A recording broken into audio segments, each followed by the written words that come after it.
Voluntary pala yun. Voluntary. Kasi nag-usap lang po kami. Hindi siya yung parang dapat. Kumbaga yung parang ano po, yung parang Philip. Kumbaga sa akin po, dahil meron naman po, or mga, kumbaga, hindi ko naman po parang inaanay yung grabe kayo ng mga katekram. Hindi ko po siya pinagdadamo.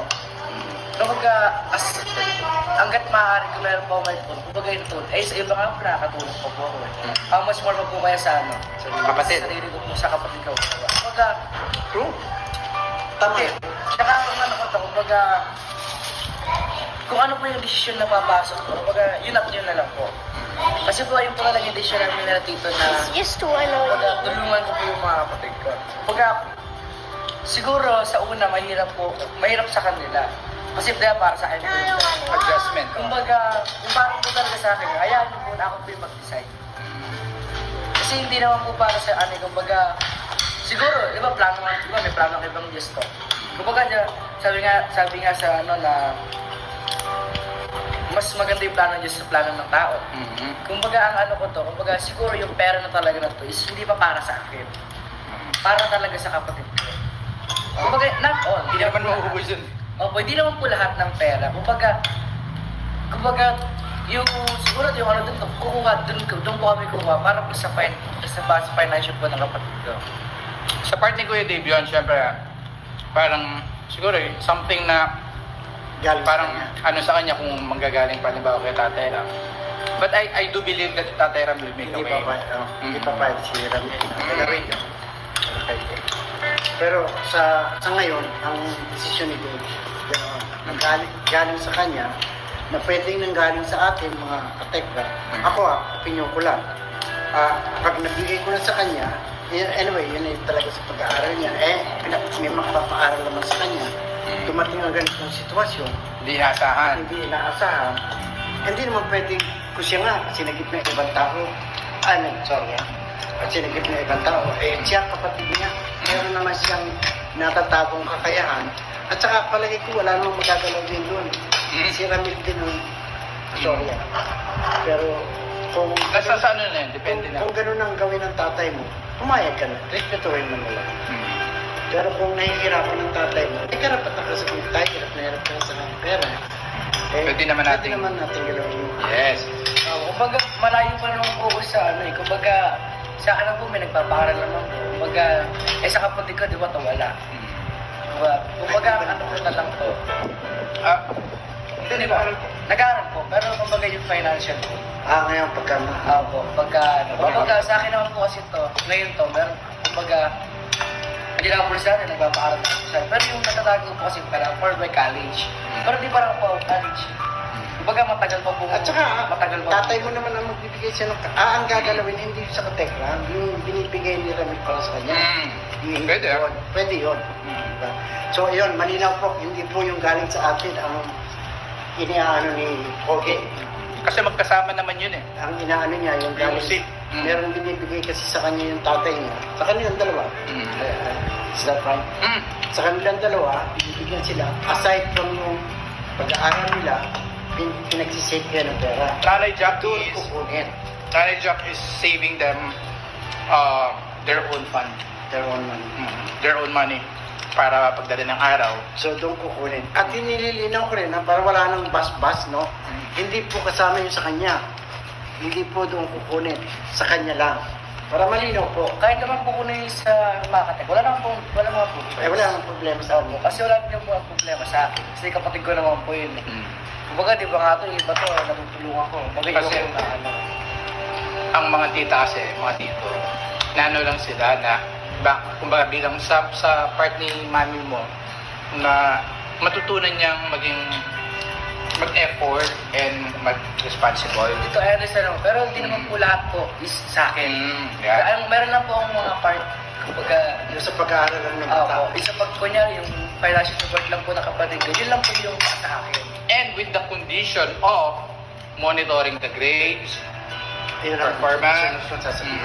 May Hindi ba yung... consequences yun. At dapat ikaw ang maglinaw sa nanay mo at sa kapatid mo. Na mag-aaral kayo, pero hindi pwedeng pabanjing-banjing. Talagang aral. Yes. Tatapos kayo, tutulong ako hanggang sa kayo nakatapos, tutulong ko kayo. Pero merong palit na para sa inyo. In a way, may exercise ni Kuya Dave yung stage of like, yung gano'n. Yung life na Para hindi lang mahinto ang pag-aaral ng bata. So, yun po ang position as of now, initial response po natin doon po sa nangyaring biglaang So, yun po. Ano po ang masasabi niyo doon, tita? Habang ako po ay kakain. Sprite dito? Ha? Sprite. Pwede. Wait lang, kuha ko ng kimchi. At saka... Ayaw ko ng kimchi. Hindi, may kimchi ako sa bahay. Tito A, kayo naman po yung co-host ko. Magbasa lang po kayo ng ano po nila. Kaya po, may bago na po tayong vlog. Kulang akong kimchi. Sarap nun. ang liit naman ito.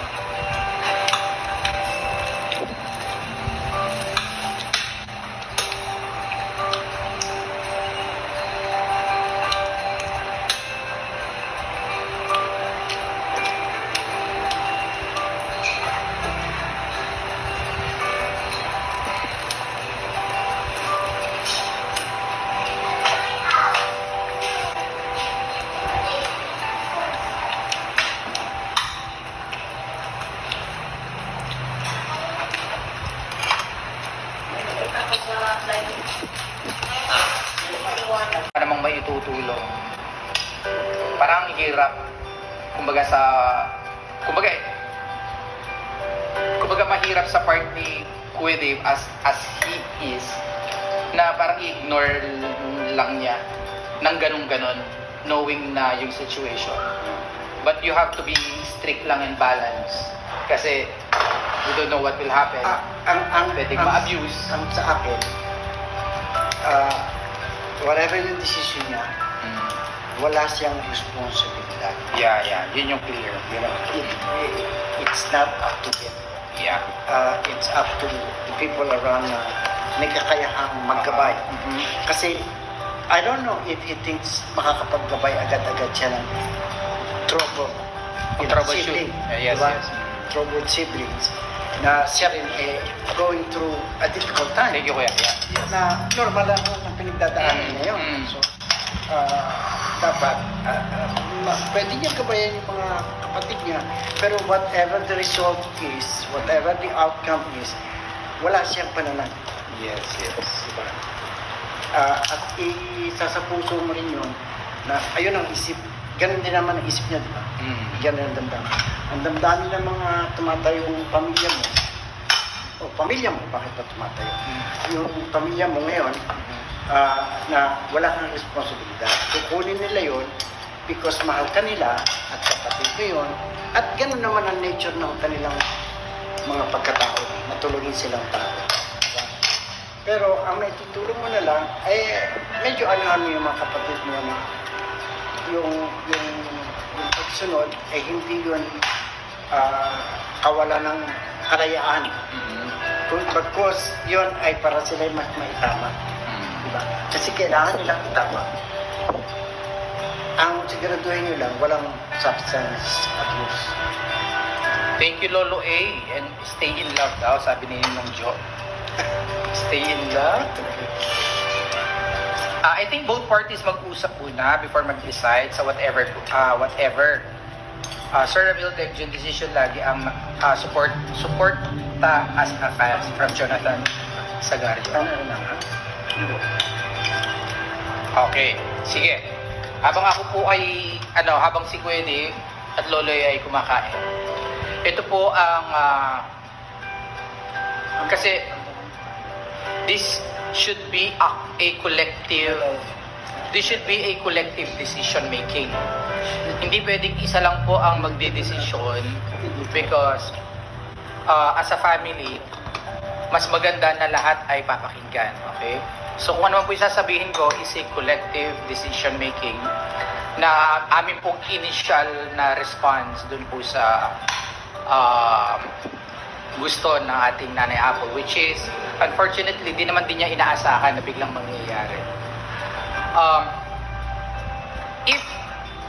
If sa part ni tita na nag-alaga din sa kapatid ni Kuya Dave is really 100% na ibabalik ang kapatid, which is we cannot control that. Given na 100% ibabalik, Nanay Apple should take all the responsibility because siya yung nanay. Kahit na anong gawin ho natin, hindi pwedeng hindi akuin ni Nanay Apple yung kanyang anak. Okay? So that's number 1. Now, yung concern naman ni Nanay Apple is paano niya, kumbaga financially and well, at least more on to that side para mapag-aral niya yung kanyang anak, makapagtuloy-tuloy. Eh,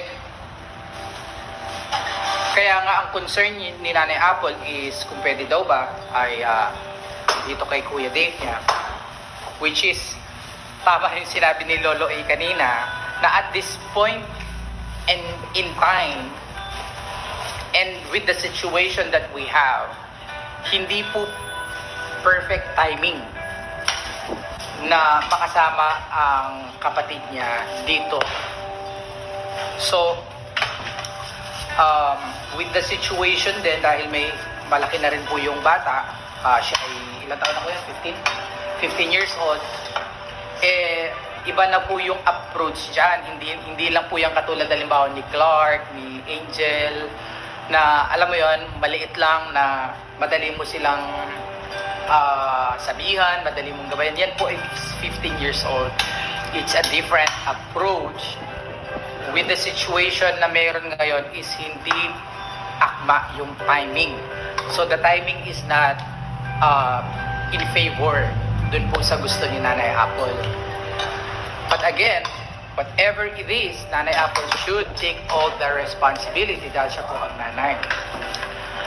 Knowing na financially is mahirapan halimbawa si Nanay Apple sa pag-aaral ng bata, is bilang kuya naman ng ating Kuya Dave, which is wala naman siyang trabaho, but Kuya Dave knows na meron siyang budget. At I do believe na masakit sa part ni Kuya Dave na wala siyang gagawin para makatulong sa kanyang kapatid. Right?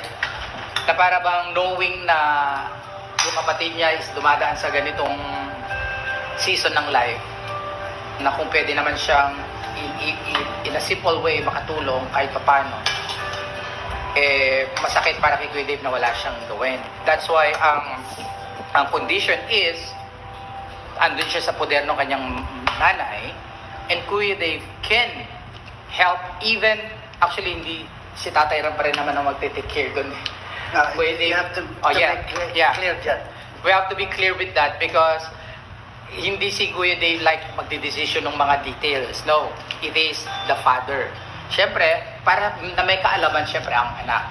So, at ang bottom line dito is financially, pwede halimbawa yung tuition, like not everything not everything like sa kanyang halimbawa baon, yung mga expenses para lang yung pag-aaral po ng kanyang kapatid, eh hindi naman po mahinto at magtuloy-tuloy. So hindi naman pwedeng 100% po kung ako lahat ni Kuya Dave yun,